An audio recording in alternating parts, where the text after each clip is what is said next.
Went out on the road after that, and I went to Lynchburg, Virginia. Not a place you'd expect to see a world-class athlete, but there's a strength and conditioning coach there, Bill Gillespie. And Bill used to be the strength and conditioning coach for the Seahawks.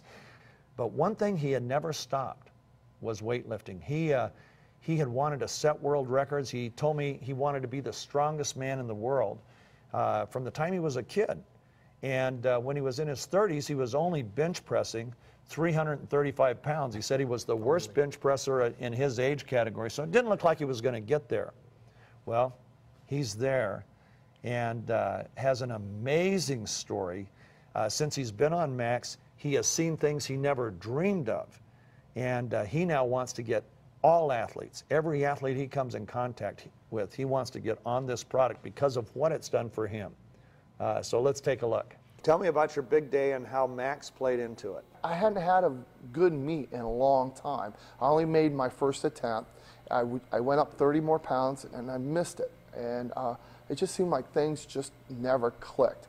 I was introduced to Max GXL, and I was told if you really want to have a chance to have your peak performance, you should try to take 4 packs a day.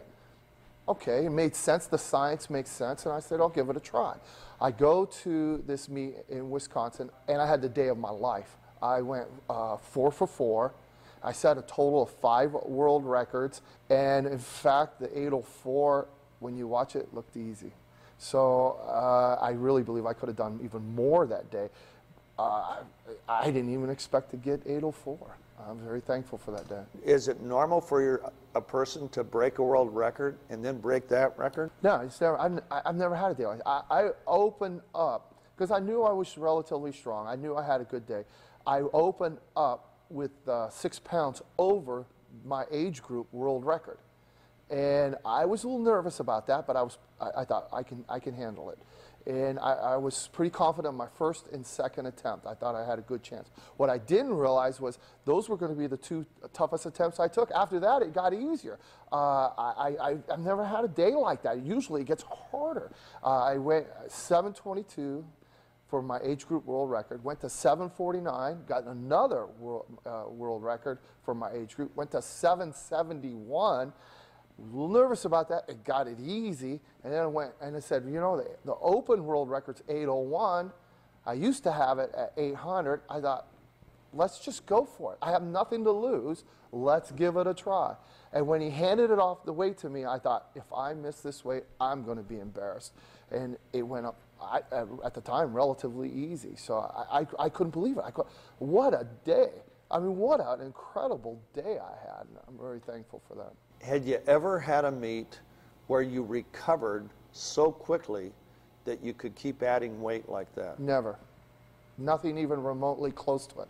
Nothing ever experienced. And here's the thing. I was 49 years old. Ain't supposed to happen when you're 49 years old. I've been doing this since I was 14 years old. So would you say that your recovery after each lift was amazing? People were commenting afterwards and between attempts how you look like you're getting stronger as you go along, and I was like, I was confused by it. This was my first experience with Max GXL, so I wasn't quite prepared for this. Since I've been getting on the Max GXL, I've been able to train more frequently heavier than most people would ever consider. Most of the time, most of my competitors will lift heavy 1 time a week, maybe 2 times a week.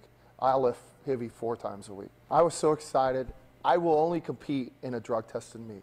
The first thing I did was I go to the meet director and I said, I want to be first in line to get drug tested. I want to get drug tested right now. He says to me, he goes, Bill, you are the only guy that always insists on getting drug tested. I said, it's because I have nothing to hide. So that guy got drug tested. I had been drug tested 8 weeks earlier, so there was nothing to hide. I got my test results back. Everything perfectly clear, no masking agents. Everything's 100% approved, and I have been lifetime drug-free all my life. And as far as supplements are concerned, I've never been a big fan of supplements. I've always been a lot more leaning towards food. They just never seem to work, to be honest with you. And And after you try one and you find that it does work, you start to realize which ones really don't work. And this is stuff, it's pretty incredible what it's doing for me. I'm excited. I can't wait to see what's going to happen at Worlds in October. I'm hoping to do something extraordinary. What would you say to the people out there, the athletes that are thinking, should I try this, should I not try this? What would you tell them about Max? Oh, I'd tell them to definitely give it a try.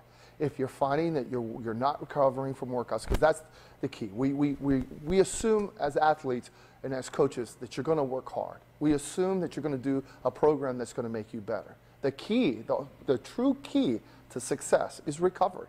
How fast can you recover so you can duplicate that workout again? And Max GXL has allowed me to do that at 49 years of age, almost 50. If it works for me, what could it do for someone younger than me? It'd be amazing.